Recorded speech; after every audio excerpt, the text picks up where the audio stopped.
Esta es la última sesión entonces del ciclo de Verdi a cargo del maestro Sergio Vela. Con esto vamos a hacer a partir de la siguiente semana tendremos una interrupción por el verano para dejar descansar tantito al maestro Vela, que se reponga y que regrese con mucho brío para el siguiente semestre.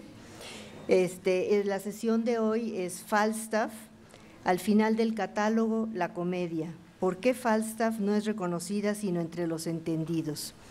Así es el lema que le pone el maestro Vela como provocador para esta sesión. Le damos la palabra al maestro Vela sin más. Por último, también, perdón, les quería hacer un anuncio. Tenemos ya las constancias firmadas, es este paquetote, de sus participaciones en los ciclos de Tristán e Isolda, de Mozart y de Puccini. Lamentablemente, por una falla en administración, no tenemos los lindos folders en que las entregamos. Entonces, les agradeceríamos un poco más de paciencia a que lleguen esos folders para no entregárselas como la baraja, ¿no? Y con lluvia, etcétera, se les pueden estropear. Si nos dan una oportunidad todavía de poderlo entregar correctamente. Muchas gracias, maestro Vela. Muchísimas gracias a todos ustedes por su presencia, a la Fundación Miguel Alemán, a su director Alejandro Carrillo Castro, a Luz Helena Cabrera. Bueno, yo quisiera decir que me ha sido especialmente grato compartir con ustedes esta serie de charlas en torno a Giuseppe Verdi. Sucede que en ocasiones me resulta tan apetecible volver a Verdi como una especie de antídoto a una suerte de, no querría decir San Benito porque puede ser injusto, pero digamos a la carga con que suele asociarme varias personas del público aficionado a la ópera, que es el tema Wagner. Es cierto que Wagner es uno de mis compositores predilectos, y es cierto que he dedicado buena parte de mi vida profesional a estudiar y a hacer obras de Richard Wagner, pero entre nos no soporto a los wagnerianos.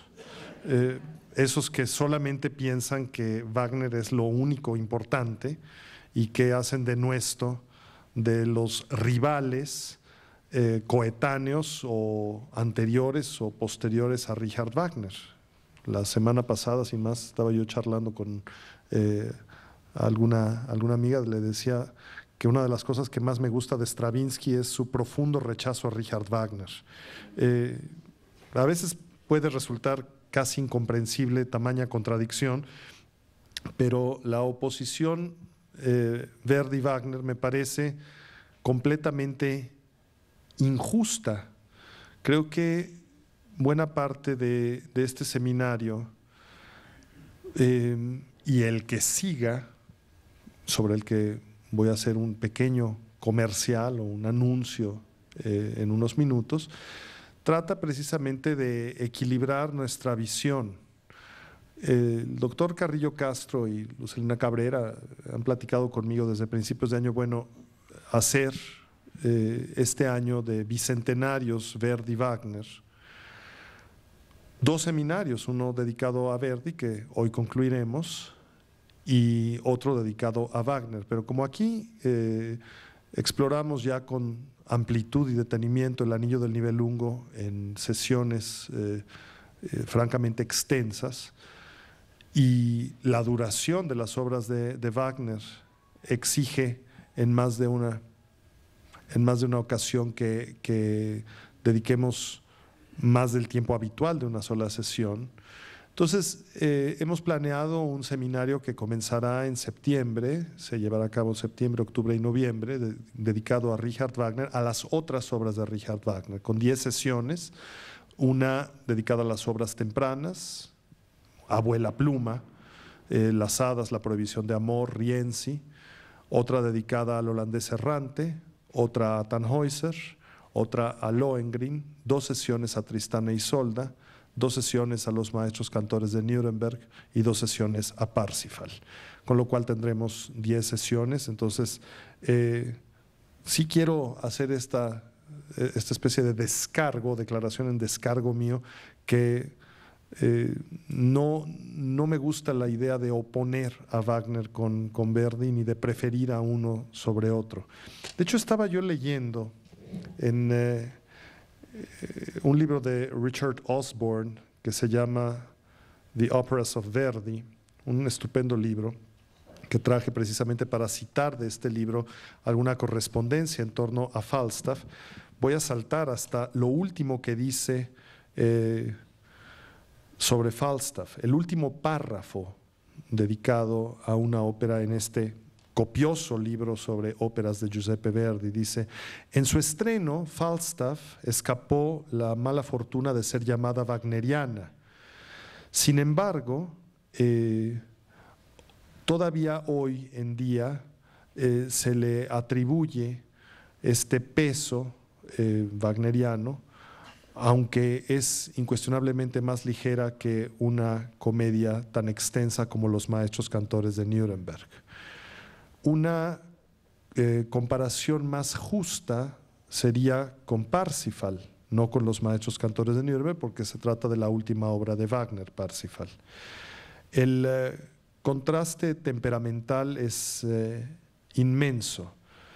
De un lado, se refiere al lado de Parsifal, está el pietismo y una especie de carácter mórbido de fin de siglo, con un anhelo pseudo religioso. En el otro lado, se refiere a Falstaff, la alegría que no tiene tiempo, la frialdad prístina y la delicadeza dorada de la vejez junto con la risa irónica. Sin duda, tanto Parsifal cuanto Falstaff son obras de genio, o obras geniales, pero el mundo, fíjense en esta afirmación de Richard Osborne, el mundo podría permitirse mucho más fácilmente perder las 5 horas de Parsifal que las menos de 2 horas de Falstaff. Y entonces me sorprendo cuando llegamos al final de este seminario, leyendo esto, que este libro lo tengo desde hace muchos años, o releyendo esto, en que un autor tan conspicuo como Richard Osborne oponga a Wagner con Verdi o a Parsifal con Falstaff, cuando en realidad, como les digo, me parece que para entender la ópera del siglo XIX, y en buena medida entender la ópera del siglo XIX significa entender uno de los siglos más fecundos y más importantes en la historia ya cuatricentenaria de la ópera. Estamos en el V siglo de ópera, los albores del V siglo de historia operística.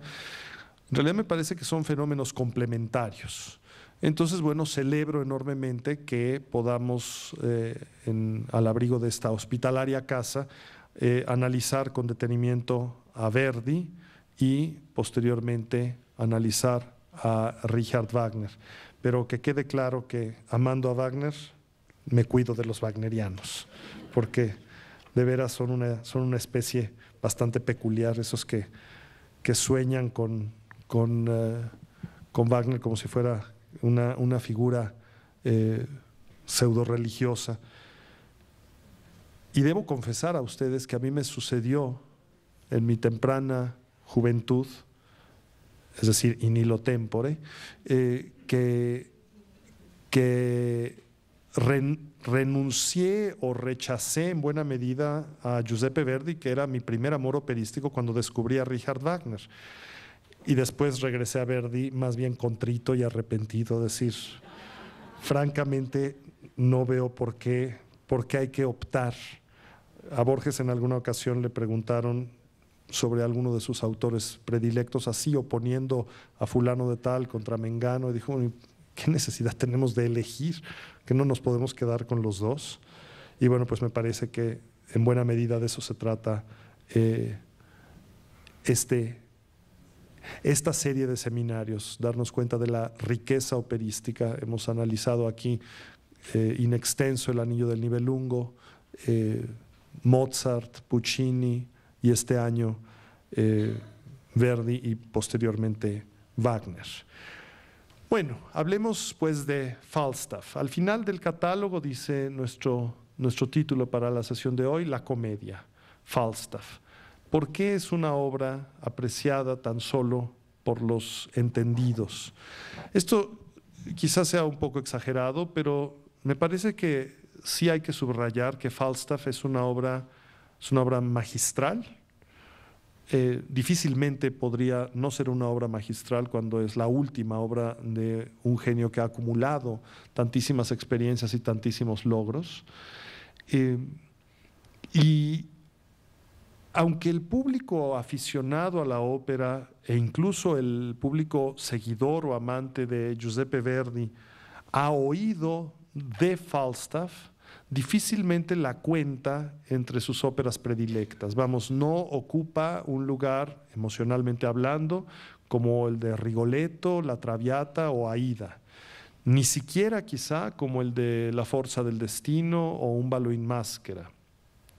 Falstaff, siendo una obra muchísimo más concisa, resulta menos representada quizá que una obra tan compleja como Don Carlo.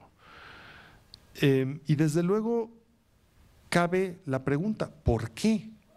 ¿Qué hay en Falstaff que resulte difícil de asimilar, o acaso esta obra podría considerarse indigesta para el gusto generalizado del público? Bueno, yo creo que hay varios aspectos que dilucidar. A Falstaff se le ha atribuido, a mi juicio de modo totalmente incorrecto, una falta de riqueza melódica.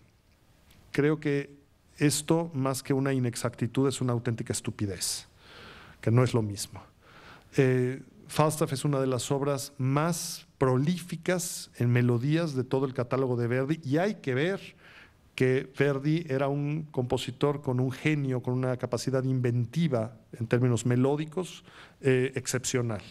¿Cuántos autores, incluido Beethoven, habría querido tener la capacidad imaginativa, creativa de melodías como la que tenía Giuseppe Verdi?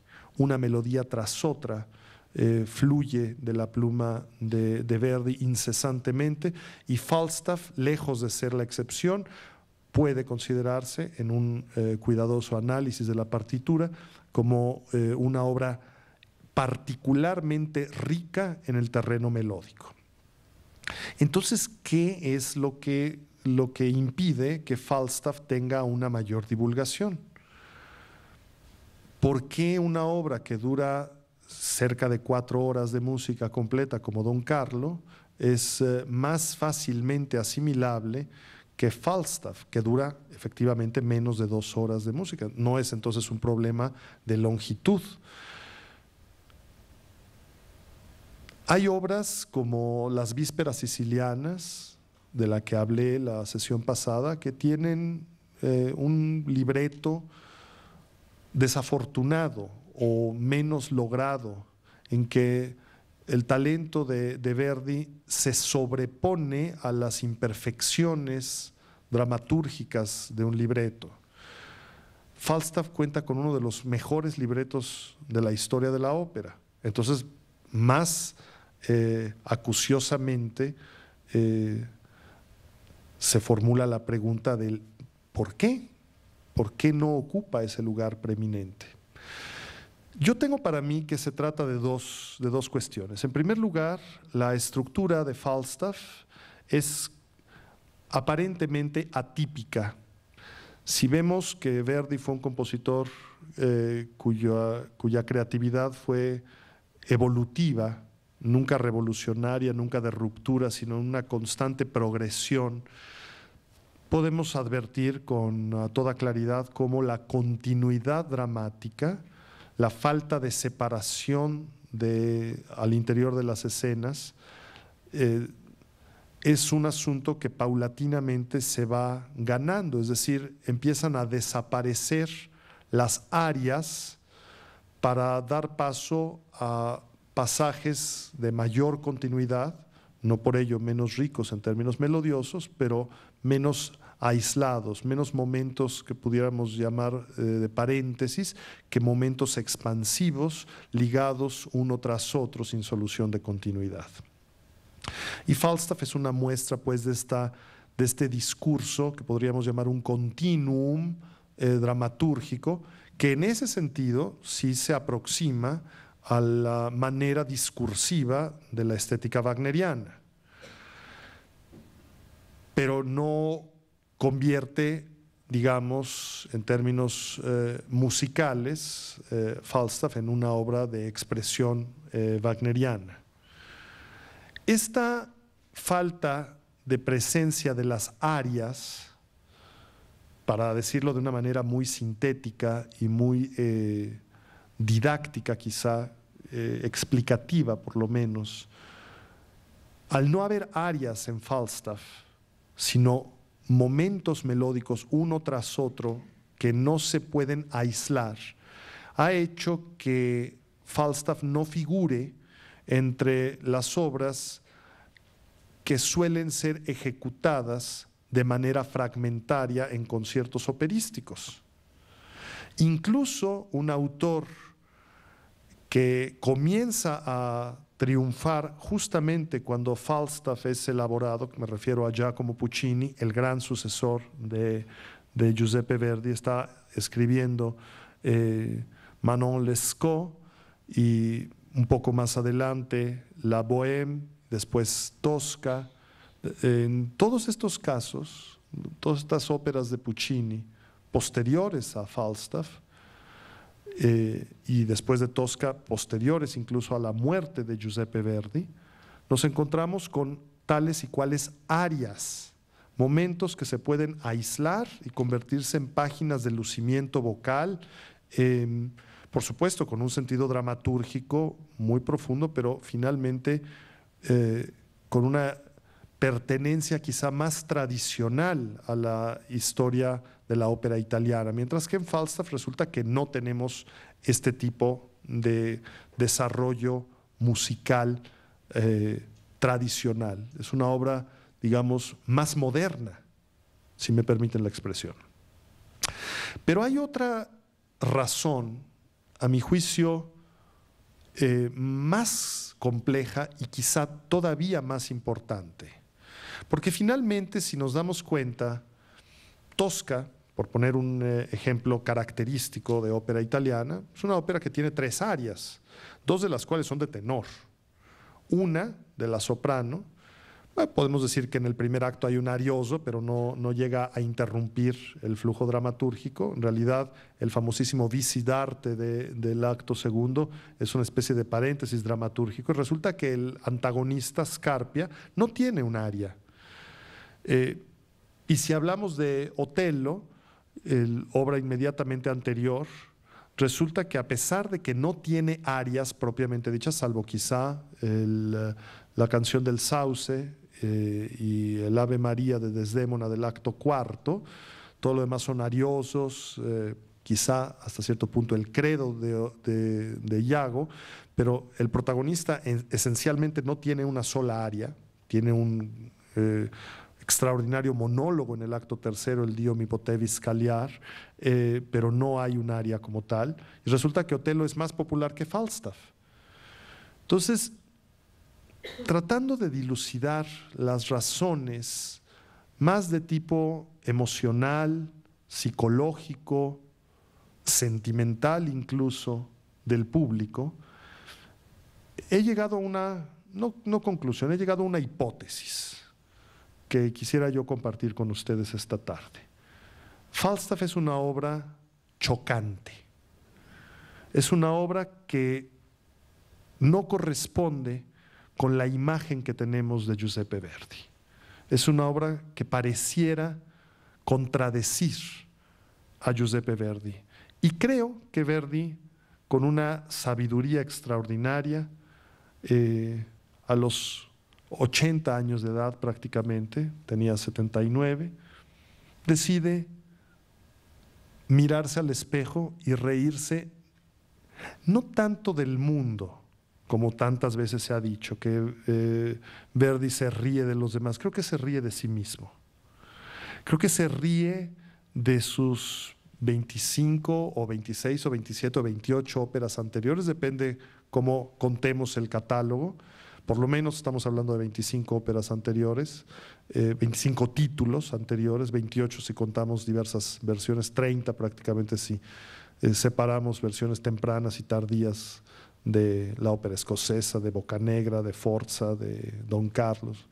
En fin, prácticamente 3 decenas de óperas a cuestas. Verdi se ríe de sí mismo.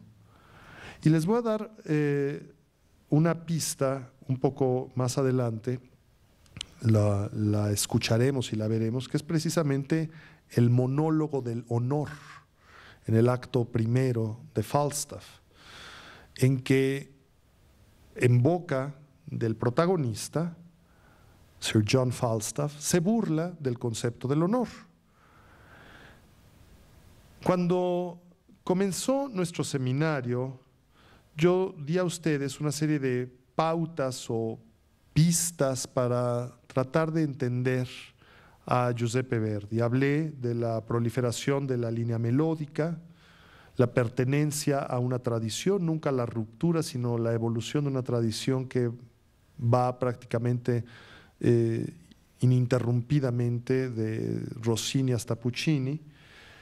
El tema del fervor nacionalista y la censura que solía padecer Giuseppe Verdi antes de la unificación italiana, el gran ingenio dramático que tiene para resolver las distintas escenas, la importancia de los pretextos literarios. Falstaff es un clarísimo ejemplo de ello.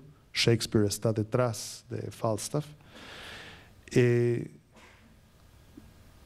Mencioné también la proliferación de momentos más ligeros, aún en situaciones dramáticas muy comprometedoras, en que utiliza bandas populares como una especie de obsesión o reminiscencia temprana, la relación padre-hija, que es más importante que cualquier otro tipo de relación interpersonal en las óperas de Verdi, padre-hija, y Falstaff no será la excepción. El tema de la exaltación de los descastados o los parias, los que se encuentran al margen de la sociedad y que ocupan una posición heroica, y de una manera muy enfática el tema del sentido del honor. El honor es un aspecto crucial en Giuseppe Verdi. La semana pasada recordaba a ustedes algo que hace un par de meses habíamos mencionado, y es que Giuseppe Verdi se había irritado profundamente cuando en la Gaceta Musical de Ricordi se publicó la afirmación de parte de un escultor que Verdi era un compositor cuya destreza para los temas serios era incuestionable, y se decía a manera de alabanza, pero se decía también que Verdi carecía de la ligereza de Rossini o de Donizetti en la comedia. Y Verdi, profundamente ofendido, dijo a Ricordi que arruinaría a otro editor cuando encontrara un buen libreto operístico de comedia. Por supuesto que no arruinó a otro editor y tampoco arruinó a Ricordi. Ricordi es el editor de Falstaff. Pero vino a colación la semana pasada el tema de la comedia porque aludimos a Un ballo in maschera. Dentro del catálogo de Verdi hay momentos de comicidad, pero prácticamente la comicidad es excepcional en las obras de Verdi. En Un ballo in maschera hay este juego entre lo cómico y lo trágico. En La Forza del Destino hay algunos momentos de comicidad, los hay también macabramente en Rigoletto, de una manera burlona, pero en términos generales Verdi es un compositor con poco sentido del humor. Y desde luego nadie recordaba, y aún hoy casi nadie toma en cuenta, la segunda ópera de Giuseppe Verdi, Un giorno di regno, un día de reinado, como la comedia que fue un fracaso inicial, y Verdi desarrolló su carrera, digamos, al margen de la comedia. Esto, curiosamente, lo aproxima a Richard Wagner, cuya segunda obra fue una comedia y fue un estrepitoso fracaso, La prohibición de amor, y no volvió a hacer comedia hasta que hizo Los maestros cantores de Nuremberg. Ya por ahí por octubre o principios de noviembre, veremos que para muchos Los maestros cantores de Nuremberg tiene de comedia lo que podríamos asociar con los hipopótamos de fantasía bailando la danza de las horas de Ponchielli. A mi juicio es una comedia deliciosa, pero para muchos es más pesada que un licuado de grava, pero en fin. Lo cierto es que Verdi anhelaba escribir una comedia. Y después de lo que bien se ha caracterizado como el milagro de Otello, que es un auténtico milagro, todavía Verdi va a producir un nuevo milagro. Y es el milagro de Falstaff. Pero ¿a quién atribuir esta iniciativa de casi octogenario Verdi dedicarse de manera absolutamente esmerada a escribir su segunda comedia y su última ópera? Imaginen ustedes que Verdi, que no tenía un pelo de tonto, pasaba de los 78 años cuando empieza a escribir Falstaff, y las expectativas de vida a finales del siglo XIX no eran ni siquiera las que tenemos en la actualidad. Lo cual significa que Verdi con creces había pasado la edad promedio en que la gente fallecía. Y Verdi estaba renuente a escribir alguna obra más. Pero he aquí que Arrigo Boito, nuevamente Arrigo Boito, a quien tanto debemos al final de la vida de Verdi, llegó con la propuesta específica de hacer Falstaff. Recuerden que les he mencionado en más de una ocasión que Verdi solía tener una relación sadomasoquista con sus libretistas, pero no con Arrigo Boito. Boito era un hombre tan fino, tan educado, tan letrado, tan versado en música y en literatura, que difícilmente hubiera permitido un maltrato de parte de Verdi, pero además Verdi no tenía por qué maltratarlo, porque de veras estaba convencido de que Boito le estaba procurando muy buenas ideas. En primer lugar, fue el artífice de la revisión dramatúrgica de Simón Boccanegra, que pasó de ser una buena ópera a ser una obra genial. Después es el artífice de uno de los mejores libretos de la historia de la ópera como forma dramatúrgica, que es Otello. Y después le procura un libreto que es otro hallazgo inconmensurable en términos de dramaturgia, en términos de aptitud, de flujo, de interés, que es precisamente el libreto de Falstaff. Y por si faltara alguna justificación, resulta que estamos frente a la tercera obra shakespeariana de Giuseppe Verdi. Lamentablemente no la cuarta. El mundo sí perdió mucho cuando Verdi decidió no musicalizar El Rey Lear, que estaba ya aprobado como libreto. Pero bueno, después de la ópera escocesa y teniendo Otello justamente como obra antecedente, la tercera ocasión en que Verdi compone sobre Shakespeare es precisamente en Falstaff. Y para ello, Boito utilizó básicamente dos obras de William Shakespeare. Lo concerniente al personaje de Falstaff que aparece en Enrique en Enrique IV y lo que conocemos como una comedia autónoma que es The Merry Wives of Windsor, conocido habitualmente como Las Alegres Comadres de Windsor. Cuando Verdi recibió el libreto que le envió Boito, escribió lo siguiente en una carta a Boito.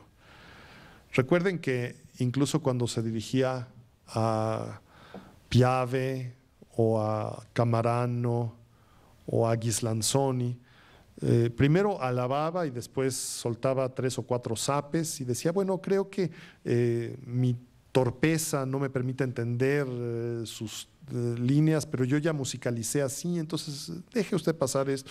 Y como diciendo, usted no tiene la menor idea, pero fíjense lo que le escribe a Boito. Excelente, excelente. Antes de leer su boceto, fui a releer Las Alegres Comadres, las 2 partes de Enrique IV y Enrique V, y tan solo puedo repetir excelente, porque nadie podría hacerlo mejor de lo que usted lo ha hecho. Es una lástima que el interés de la trama, y esta no es una deficiencia de usted, no vaya creciendo hacia el final. El momento culminante es el final del segundo acto, y la aparición del rostro de Falstaff entre la ropa es de veras, entre la ropa sucia, es de veras una invención cómica genuina. Me temo mucho que a pesar del toque de fantasía en el acto tercero, este pueda resultar trivial con todas esas pequeños fragmentos, cancioncitas, arietas. Usted trae de nuevo a Bardolfo a escena. ¿Por qué no también a Pistola, uno de los personajes, a ambos, para que jueguen, se hagan bromas el uno al otro? Usted ha reducido las bodas, hay varias bodas, a solamente 2. Mucho mejor, porque solamente están conectadas incidentalmente con la trama principal. Las 2 ordalías de agua y fuego son suficientes para castigar a Falstaff. En cualquier caso, me gusta la idea de verlo apaleado también. Hablando simplemente por hablar, no tome usted demasiada importancia. Tenemos varias cosas que discutir, varios asuntos distintos que discutir, así que será Falstaff o será Las Alegres Comadres, que en estos 2 días han estado en el terreno de la fantasía, acaso tome alguna forma y se convierta en una realidad, pero ¿cómo? ¿Quién sabe? Le escribiré a usted mañana y al día siguiente también. Saludos de Giuseppina, adiós. Al día siguiente, efectivamente Verdi le volvió a escribir y expresa claramente sus dudas sobre el proyecto.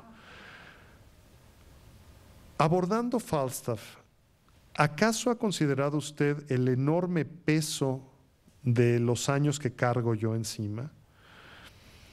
Ya sé que usted va a responder que soy un exagerado y que me encuentro con una salud robusta. Sin embargo, si estuviera yo dispuesto a aceptar el reto, no sé si estaría abusando de mis fuerzas. ¿Qué tal si no llego a resistir el reto? ¿Qué tal si no termino la música?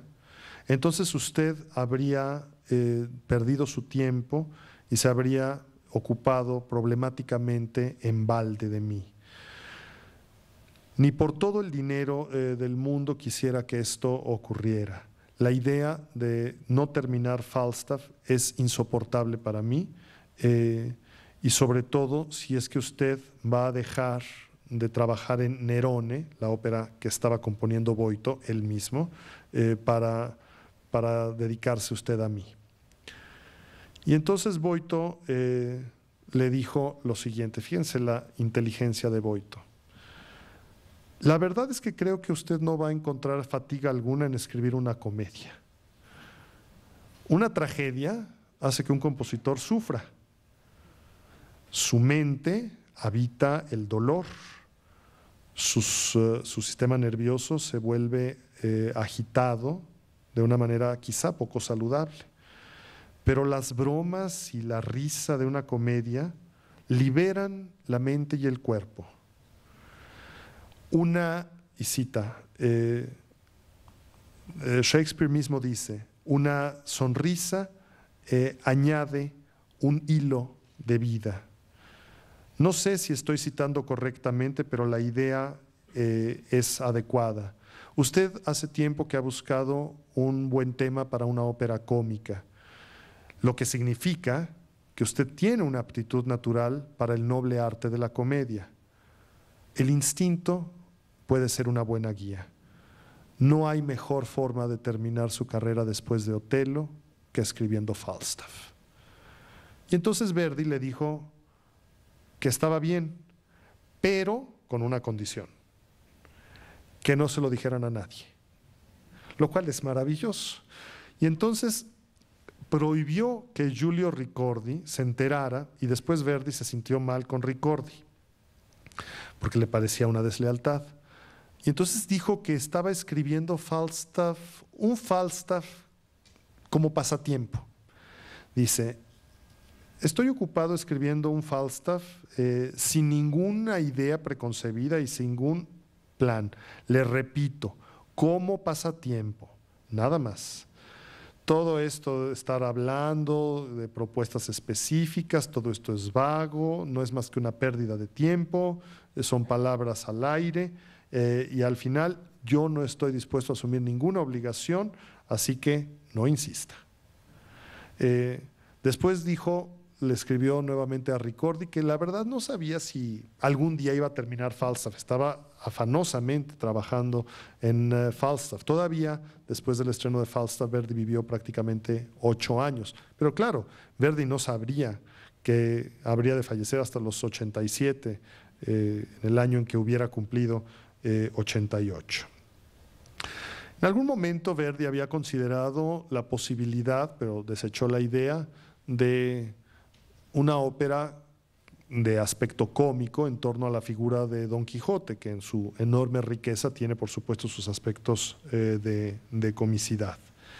Y entonces, bueno, esta secrecía con la que Verdi estuvo trabajando Falstaff y estos dobleces, incluso con Ricordi, de negar que tenía ideas específicas sobre la posibilidad de presentar Falstaff en un escenario, empieza a transformarse en un ímpetu por el estreno cuando la obra es terminada y Verdi siente que tiene las fuerzas para presentarla.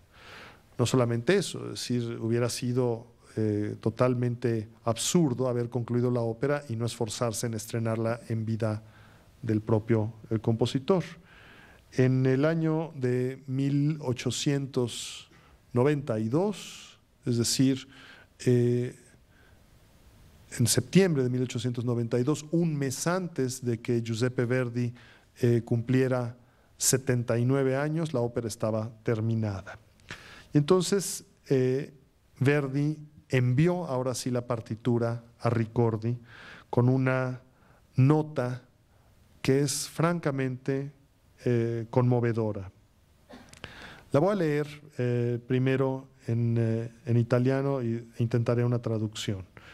Tutto è finito, va, vecchio John, cammina per la tua via finché tu puoi.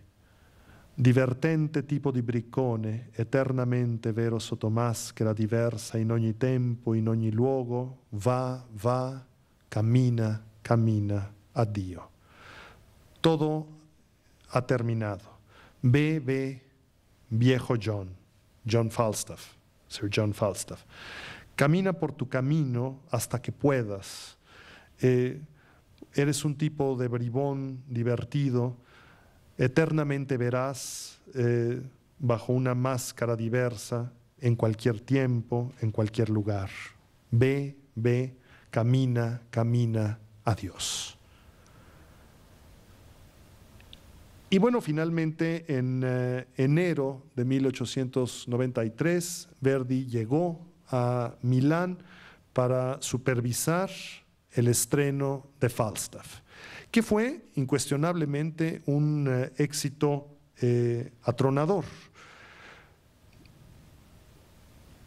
Los músicos, los entendidos en terreno musical, en temas musicales, quedaron francamente estupefactos. Es una obra con la energía y la vitalidad de un joven de la nueva generación, vamos, pareciera compuesta por un individuo que tuviera la mitad de la edad de Giuseppe Verdi, por un hombre de 40 años, un hombre de 35. Pero claro, para escribir Falstaff se necesitaba la madurez de un hombre octogenario, o prácticamente octogenario, un hombre que estaba por iniciar la novena década, por terminar, perdón, la novena década de su vida. Y entonces resulta que Falstaff es una obra que muestra, pues, simultáneamente la madurez y la jovialidad de una manera excepcional. A pesar del gigantesco respeto que podamos tener hacia William Shakespeare, sin duda uno de los más grandes genios de la historia cultural, uno de los más grandes genios de todos los tiempos, Falstaff es mejor que las obras de Shakespeare que aluden a Falstaff. Las Alegres Comadres de Windsor no es, y Enrique IV no es lo mejor que tiene Shakespeare. Son obras estupendas, pero Falstaff de Verdi es mejor. Es una obra que con creces resuelve la dramaturgia de una manera mucho más ágil, mucho más directa, de tal suerte que solamente una mancuerna con un dramaturgo tan avesado como Boito, con un hombre de teatro y un compositor de la madurez de Giuseppe Verdi, podía llegar a esta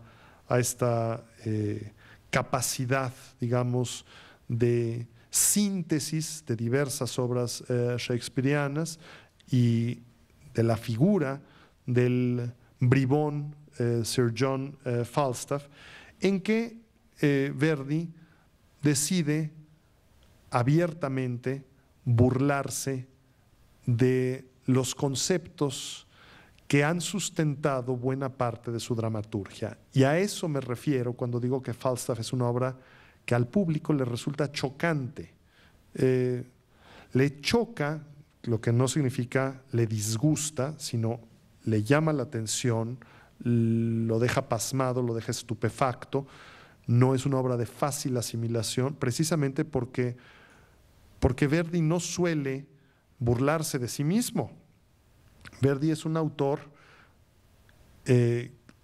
muy serio y era un individuo que se tomaba sus obras muy en serio.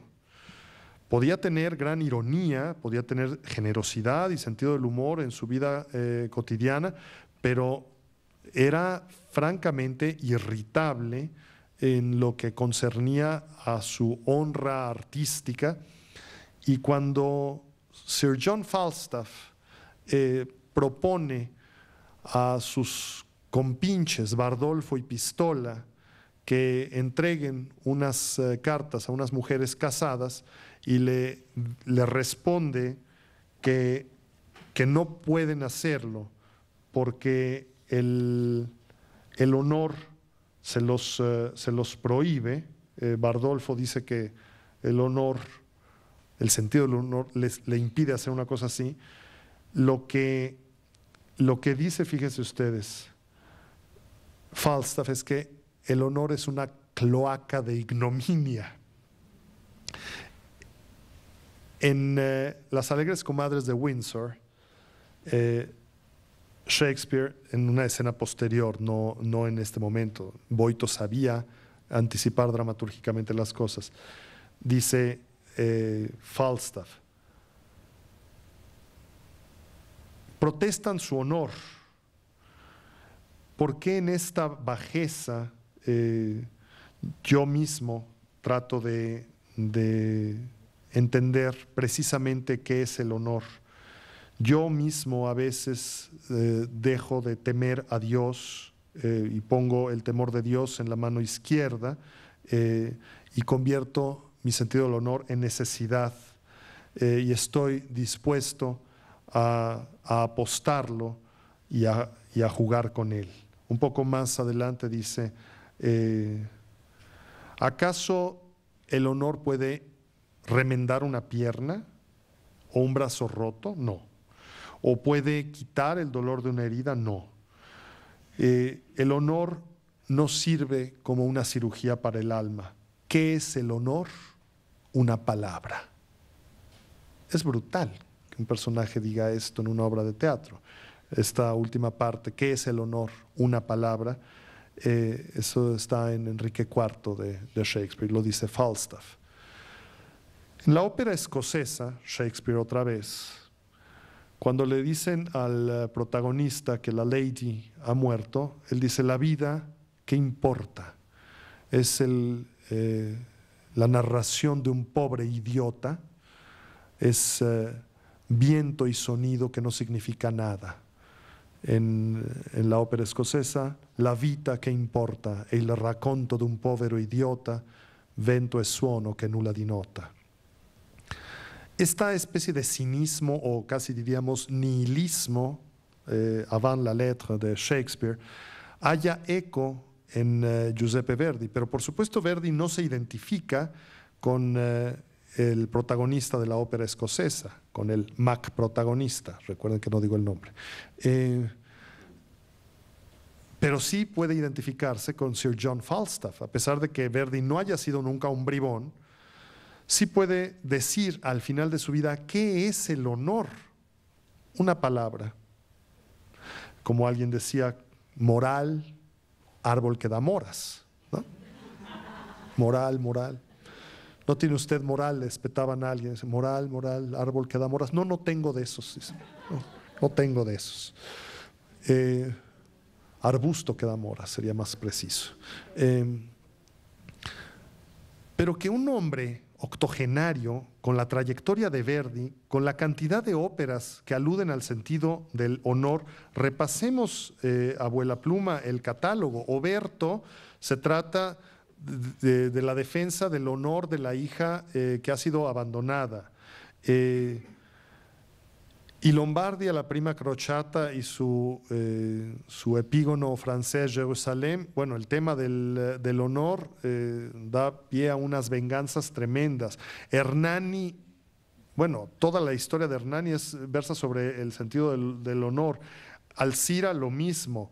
En Átila, exactamente lo mismo.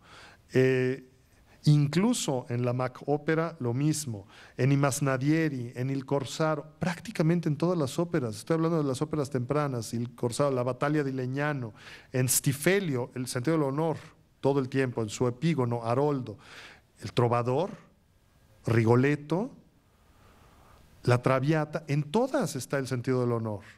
Y al final Verdi se burla del sentido del honor. Entonces, ¿quién puede entenderlo? Bueno, a ver, explíquenos, maestro, de qué se trata la cosa. Usted lleva una trayectoria con 28 óperas, 30 óperas a cuestas, enseñándonos la defensa del sentido del honor y al final se está usted burlando de nosotros o de la humanidad. No, se está burlando de sí mismo. Eso es lo que es absolutamente genial. Que no se tome en serio, que al final de su vida se mire al espejo y se ría de sí. Eso solamente lo puede hacer un hombre de una inteligencia superior o de una gran experiencia. Bueno, este sentido de continuidad dramatúrgica que nos muestra una ausencia de arias por una parte, el sentido tan burlón que resulta una obra aparentemente no verdiana en su estética, Lo atípico de que Verdi escriba una comedia hace que Falstaff pues sea reconocida por propios y extraños como una obra maestra. Pero el público siente algún recelo, que a mi juicio es paulatinamente vencido, pero quizá llegue el momento en el transcurso de este siglo XXI en que Falstaff adquiera la preponderancia que merece.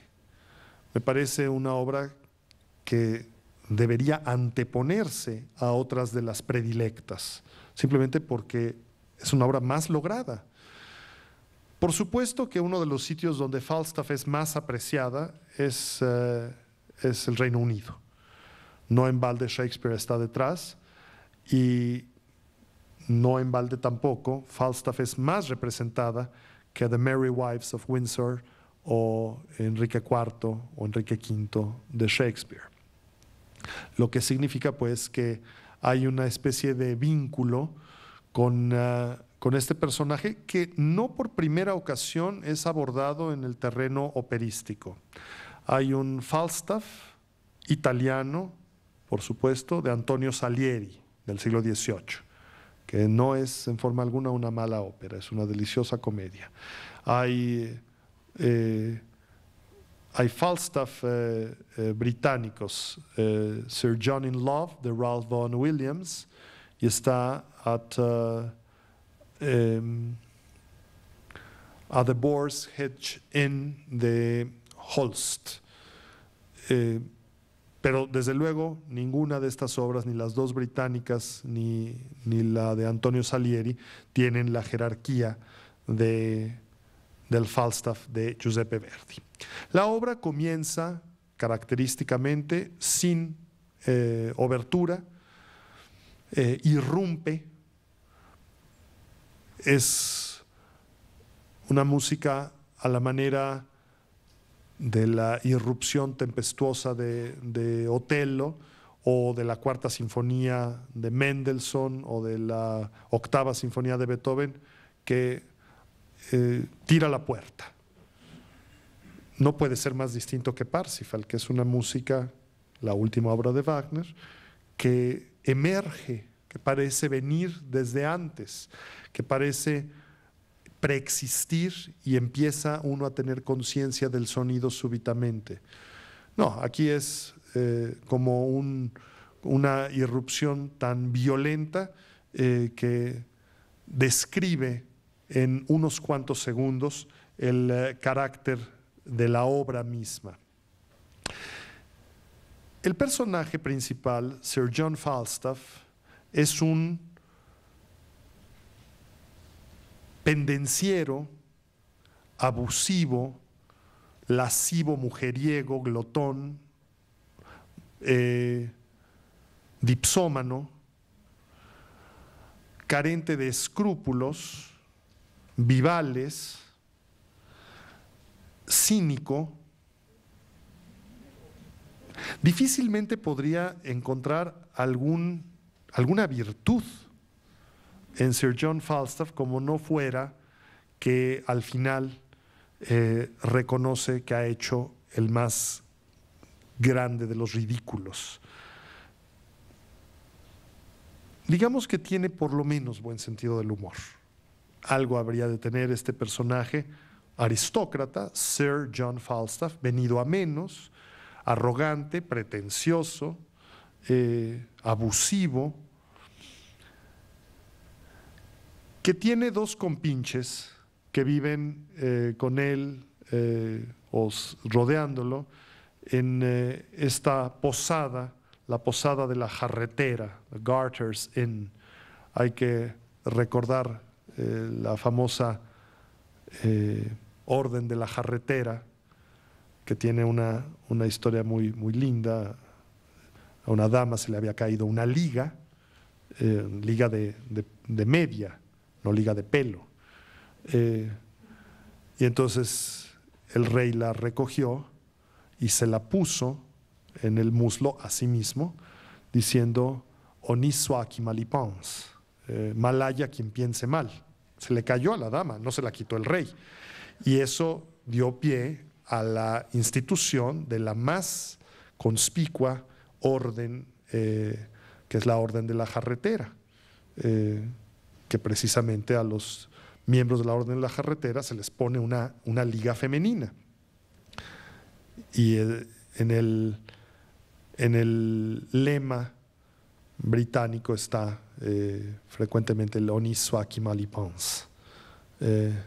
Mal haya quien piense mal. Bueno, pues este es el mesón de la Jarretera, donde Sir John Falstaff, en compañía de sus secuaces Bardolfo y Pistola, está recibiendo las amargas quejas del doctor Caius, quien se queja de haber sido francamente bolseado por los compinches de Falstaff.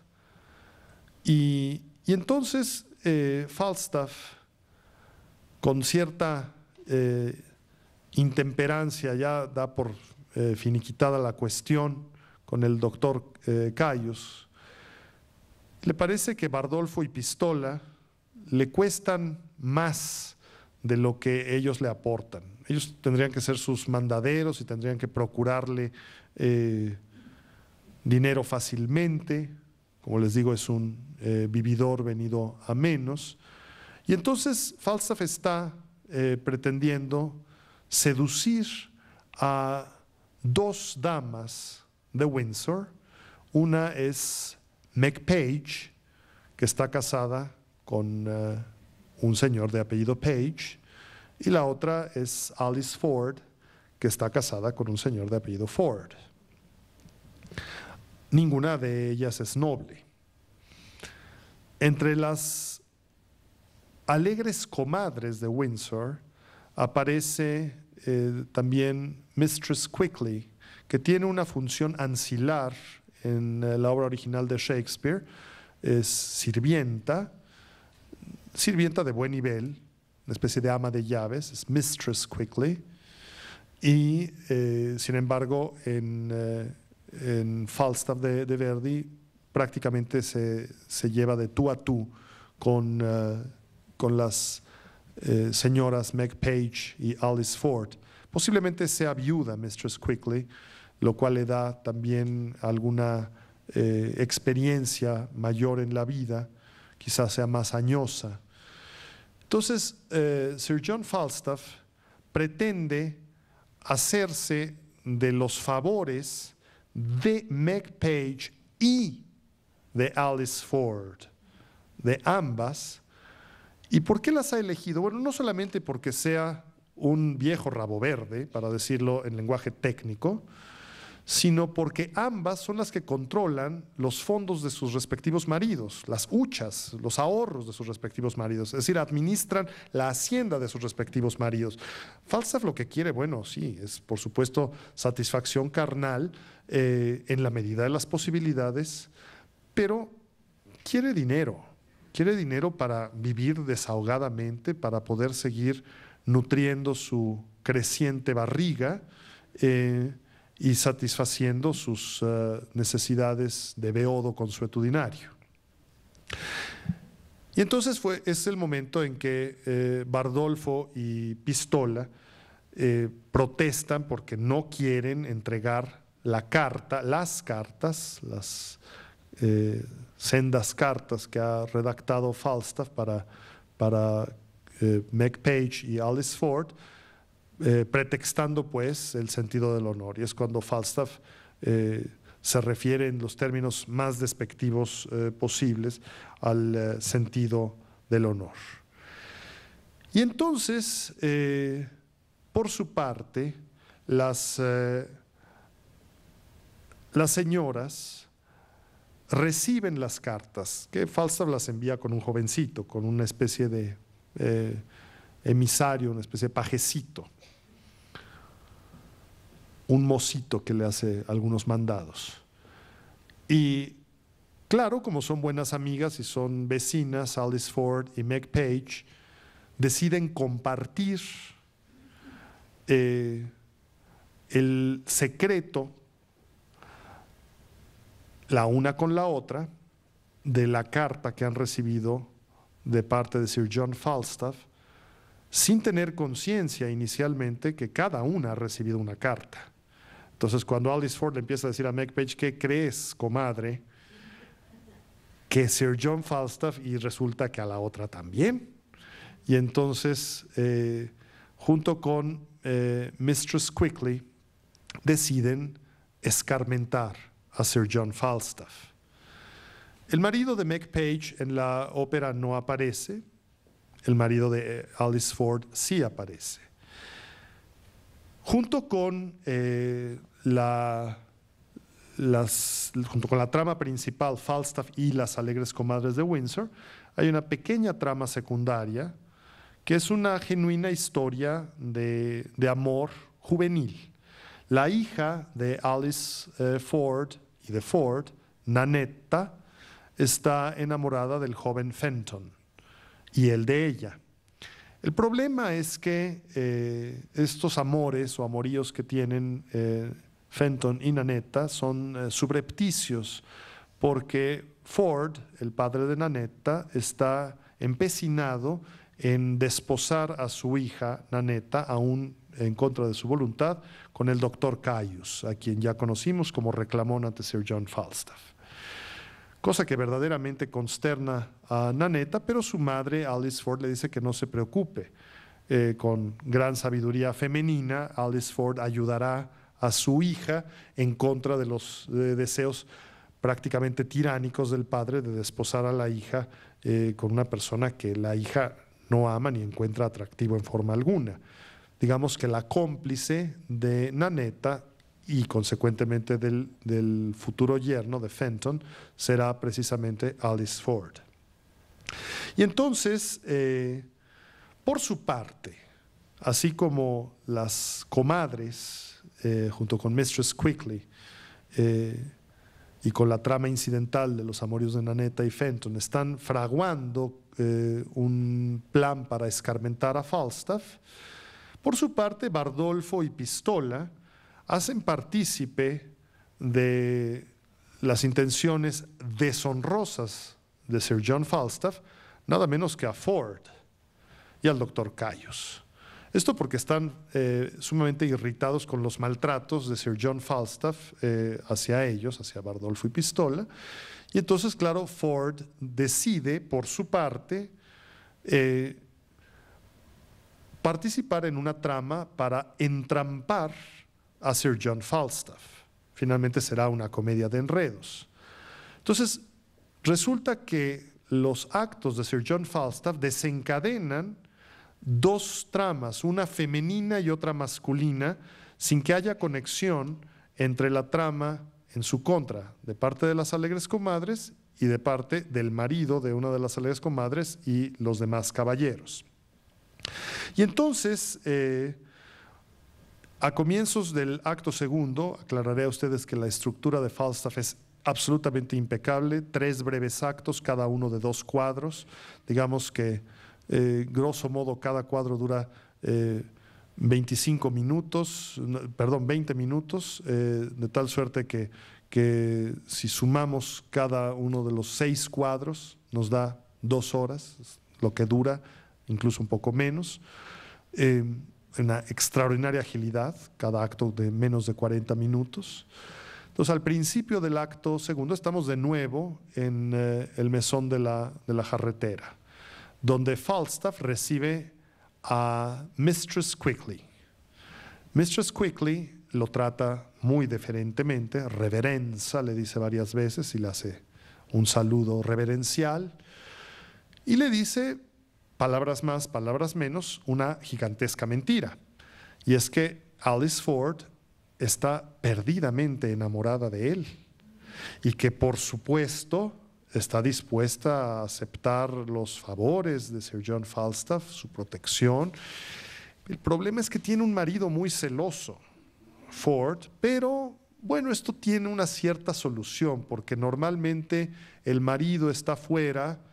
El texto de Shakespeare dice from 10 to 11, Pero esto no funzionava dalle 10 alle 11, 11 es palabra esdrújula en italiano y no funciona, entonces Boito dice dalle 2 alle 3, de las 2 a las 3, es más fácil, dalle 2 alle 3.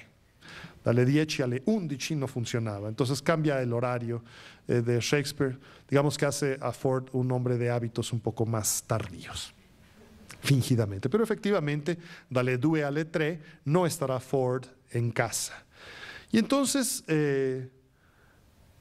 por su parte, se presenta Ford como el signore Fontana. Falstaff no conoce a Ford. Y Falstaff, que está encantado con la noticia de que Alice Ford le va a corresponder, toma con bastante sentido del humor el hecho de que el supuesto Fontana, que no es sino Ford, le dice, oiga, yo estoy sumamente enamorado de Alice Ford, de Mistress Alice Ford. Yo creo que usted me puede ayudar a conquistar los favores de Mistress Ford. Es que el marido de ella es imposible. Usted, en cambio, tan galante, un hombre de mundo, viejo barrigón, borracho, eso es todo. Usted me puede ayudar. Y entonces Falstaff, que tiene una vanidad de pavo real, decrépito, pero pavo real, los pavos reales también envejecen, dice, no se preocupe, si Mistress Ford está dispuesta a prodigarme sus favores a mí hoy mismo. Sí, efectivamente, el marido es muy celoso, pero yo ya estaré de las 2 a las 3 y no se preocupe, yo hablaré a favor de usted para que ella, pues, también le conceda sus favores a usted. Señal, evidentemente, de que Falstaff no está enamorado. Es decir, si se avienta una cana al aire, qué bueno, pero lo que quiere es la hucha de Ford, que es un burgués adinerado, que se la puede procurar Alice Ford. Y él piensa que sus favores, los favores carnales que él le pueda procurar a ella, serán debidamente remunerados. Un vulgar gigoló. Pero bueno, nada más que ¿a quién le está diciendo todo esto? A Ford. Ford no está al tanto de la trama de su mujer. Y le está diciendo a Falstaff que sí, él, por cierto, tiene una cita esa tarde, de las 2 a las 3, sí, que es la hora a la que no se encuentra, y efectivamente es la hora a la que no se tendría que encontrar. Las alegres comadres, por su parte, cambiamos nuevamente ahora al interior de la casa de Ford. Las alegres comadres tienen previsto que Meg Page entre diciendo que llegará Ford para poder escarmentar a Falstaff. Pero he aquí que se presenta Falstaff y empieza toda esta supuesta trama de seducción. Y entonces llega Meg Page y Falstaff se esconde detrás de unas cortinas. Y en eso llega Mistress Quickly para decir que de veras llega Ford. Que sí, en serio, ahí viene Ford, mírenlo. Y entonces Ford empieza a buscar por doquier. En el texto de Shakespeare hay una cosa muy simpática, porque pone a Rigo Boito, pone que busca hasta en las gavetas, en los cajones del escritorio, porque dice, déjenme encontrar la cita textual.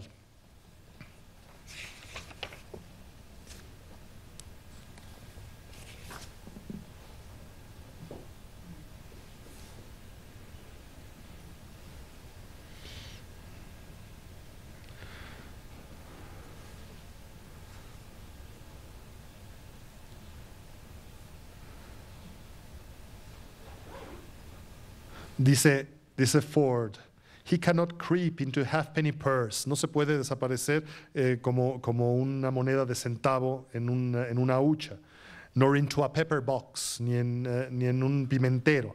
But lest the devil that guides him should aid him, pero aunque lo ayude el diablo, I will search impossible places. Buscaré por lugares totalmente imposibles. Entonces empieza a abrir cajones, no sea que ahí esté el monstruosamente obeso Sir John Falstaff escondido. Bueno, busca en la canasta de ropa sucia, pero Falstaff está en ese momento aterrorizado, por supuesto, porque además resulta que es un miedica, es un cobarde. Y una vez que la canasta de ropa sucia ha sido revisada, entonces sí se pasa la canasta de ropa sucia, y donde estaba detrás de las cortinas se empiezan a besuquear Fenton y Nanetta, por supuesto. Y entonces cuando Ford llega a las cortinas, descubre a su hija besuqueándose con su novio, lo cual verdaderamente lo irrita sobremanera, porque ella tendrá que casarse, según él tiene dispuesto, con el doctor Caius. Entonces echa a Fenton de ahí, y mientras tanto Sir John Falstaff ha sido arrojado con la canasta de ropa sucia al río, donde recibe un baño tremendo de agua fría, además de la caída. Pero Ford no dio con Falstaff. Para el acto tercero, primer cuadro, nuevamente en el mesón de la jarretera, está resfriado, está reumático, está enronquecido y está profundamente irritado. ¿Cómo le hacen eso a él? Sir John Falstaff.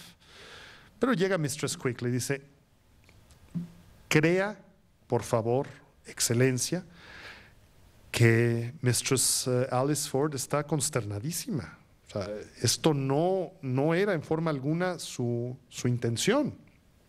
Ella misma fue sorprendida en esto, entonces no hubo mejor manera de salvarle la vida a usted en esta comprometedora circunstancia. Pero por favor, no deje usted de acudir esta noche bajo el disfraz del Caballero Negro al Parque Real en Windsor, donde junto al cedro podrá usted gozar de los favores de Alice Ford, quien de veras lo ansía a usted. Para este momento, Falstaff está totalmente dispuesto a creer cualquier cosa. Entonces, compra entera la historia de que lo espera esa noche en el King's Park de Windsor, Mistress Alice Ford, de tal manera que no sospecha que para entonces son partícipes de la trama hombres y mujeres. Es decir, Alice Ford le mostró a su marido la carta, el otro reclamó, en fin, hicieron las paces, la comedia de enredos quedó resuelta en el intermedio, digámoslo así. No tenemos que pasar por esta serie de aclaraciones, sino que las damos por sentado.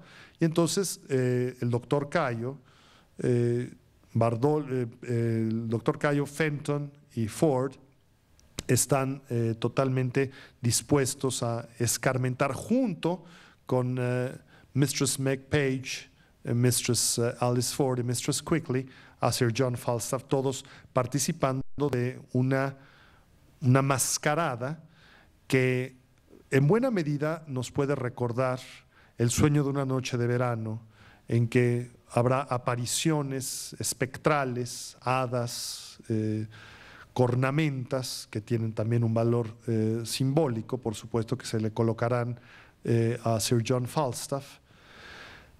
Pero además resulta que Ford, por su parte, le ha dicho al doctor Cayo: mire, vamos a hacer una cosa, porque mi hija está muy reticente, pero hagamos toda una pantomima de tal suerte que cuando usted llegue disfrazado de monje, ella irá vestida de blanco como reina de las hadas, y en el juego, teatro dentro del teatro, se represente la petición de una anuencia para una boda, yo dé mi bendición y entonces ustedes queden prometidos para desposarse. Bueno, esto evidentemente lo escucha Mistress Quickly, que aprovecha la primera oportunidad para poner sobre aviso a Fenton. Por su parte estará advertida Nanetta, y además vamos a contar con la complicidad de Bardolfo. Resulta entonces que en la noche, en el parque de Windsor, se juegan todo tipo de burlas a Sir John Falstaff, que pasa del terror frente a las apariciones inesperadas, época supersticiosa, terror nocturno, no hay alumbrado público, y además no espera encontrarse con nadie más que con Alice Ford, y resulta que están todos los otros disfrazados, hasta el momento en que él mismo dice que se da cuenta que se ha convertido en un auténtico asno. Porque para entonces ha sido apaleado, es decir, lo han pasado pues por las manos, y dice, I do begin to perceive that I am made an ass. Me doy cuenta, empiezo a percibir que me he convertido en un burro, en un asno. Pero añade Sir John Falstaff, I am not only witty in myself, but the cause of wit in others. Es decir, no solamente soy ingenioso, sino la causa de que los demás lo sean. Con lo cual está diciendo, palabras más, palabras menos, que él ha hecho el ridículo, pero ha hecho que los demás se diviertan y han aguzado el ingenio a costa suya. Bueno, a un grado tal que el doctor Cayo, en la confusión, recibe la bendición para casarse con Bardolfo. Y por su parte, está, digamos, tomado de la mano de Bardolfo, mientras que quienes reciben efectivamente la bendición, pensando Ford que está bendiciendo a Nanetta y al doctor Cayo, está bendiciendo a Nanetta y a Fenton. Por supuesto, cuando se revela la verdad, Ford está furioso, pero ahora le toca a Falstaff y a las alegres comadres decir, bueno, hay que tomar las cosas con menos seriedad. Y de una manera absolutamente inverosímil, atípica, digamos que la obra prácticamente ha terminado, decide Verdi escribir una formidable despedida. Escribe una fuga. La fuga es una estructura musical en que distintas voces, es una estructura polifónica, distintas voces entran sucesivamente, no es una imitación estricta, sino un desarrollo sucesivo del mismo tema, que convierte el discurso en una complejidad extraordinaria. Es la forma musical más compleja que conoce la música occidental, totalmente polifónico. Y lo que sucede es que es Sir John Falstaff quien comienza la fuga diciendo: todo en el mundo es una burla. El hombre es burlón, todos somos risibles, y cada uno de los personajes participa en esta fuga para decir que al final tiene que haber una carcajada. Y es el modo como Giuseppe Verdi culmina su gigantesca y prodigiosa carrera, diciéndole a la humanidad auténticamente que no nos tomemos tan en serio, que en el mundo es mejor reír, nacemos burlones, que esa ligereza para tomar las cosas puede ser bastante más saludable. Y lo dice un hombre que durante la mayor parte de su vida se tomó afortunadamente muy en serio, y afortunadamente al final de su vida supo aleccionarnos diciendo que no nos tomáramos tan en serio. Es, al final, a mi juicio, no es Sir John Falstaff, sino Giuseppe Verdi quien está cantando, encabezando la fuga final, que no es un momento dramatúrgico. Es una página estrictamente musical, con un texto, digamos, a manera de moraleja, como una vieja comedia que redondea, que cierra, como cierran las comedias shakespearianas, casi siempre con una reflexión final. Bueno, hay una reflexión final en pocas palabras de Boito, musicalizada por Giuseppe Verdi, en los términos musicalmente más complejos que puede haber, que es una fuga. Y lo que está diciendo es la cosa más sencilla: riámonos los unos de los otros, burlémonos los unos de los otros, que venga al final la carcajada. Y todo esto lo hace con la como digo a ustedes, con la mayor complejidad estructural que puede haber, que es una fuga, que pasa en unos cuantos minutos como una cosa deliciosa, como una especie de corolario absolutamente inesperado, absolutamente atípico y consecuentemente más brillante de lo que podríamos haber sospechado. Vamos a hacer una pequeña pausa y después vamos a ver fragmentos y escuchar fragmentos de Falstaff.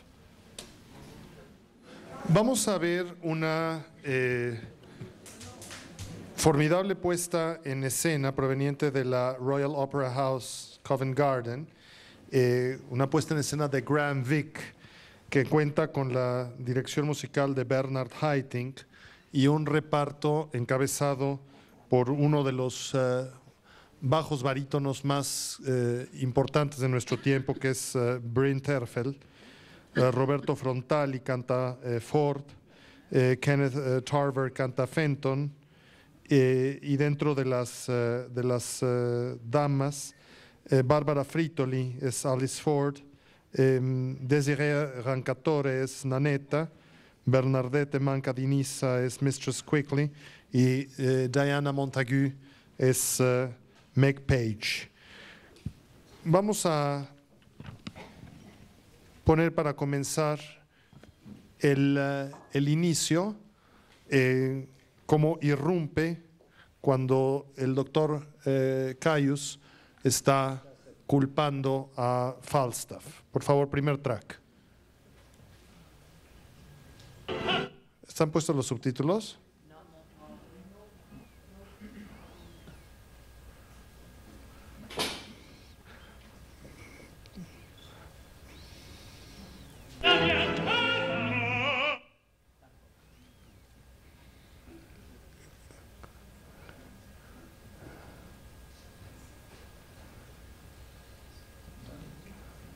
El inicio del segundo cuadro, cuando las damas empiezan a confiarse mutuamente la intriga de Falstaff.